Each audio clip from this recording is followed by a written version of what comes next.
de la règle 144.2 obligerait la Chambre à retarder le prononcé de sa décision, dans l'attente de la préparation d'un exposé détaillé de l'ensemble des motifs qui sous-tendent tant les constatations qu'elle a tirées des preuves que ses conclusions de droit.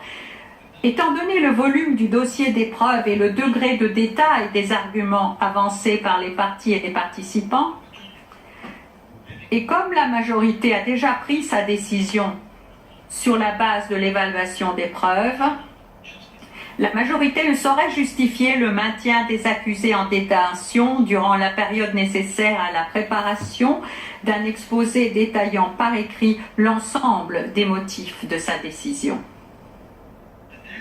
Le délai d'appel de la présente décision commencera à courir le jour où les parties recevront notification de l'exposé détaillé des motifs. Le procureur peut, dès aujourd'hui, saisir la Chambre d'une requête du type prévu à l'article 81.3c i.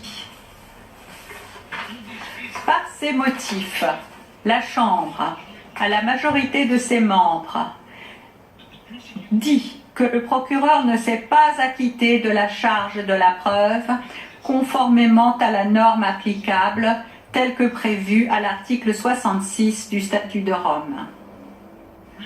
Fait droit aux demandes d'acquittement présentées par la défense de Laurent Gbagbo et celle de Charles Blé-Goudet concernant l'ensemble des charges portées à leur encontre. Ordonne la mise en liberté immédiate des deux accusés conformément à l'article 81.3c du statut. Non, s'il vous plaît, non. Non.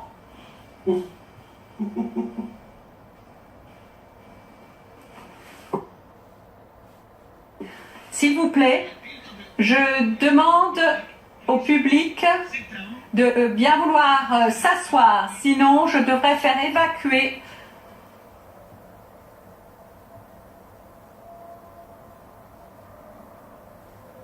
la galerie.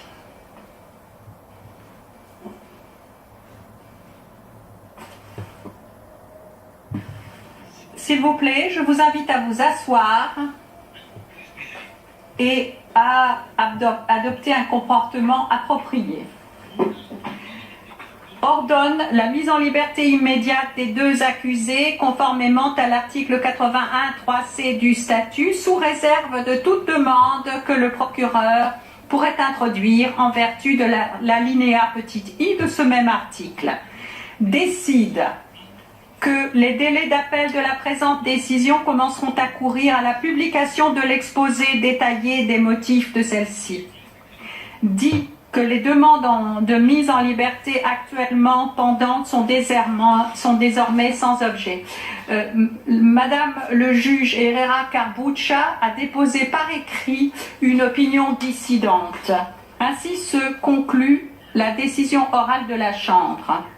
Et je me tourne maintenant vers le bureau du procureur pour demander si le bureau du procureur souhaite présenter une requête au titre de l'article 81.3c i du statut.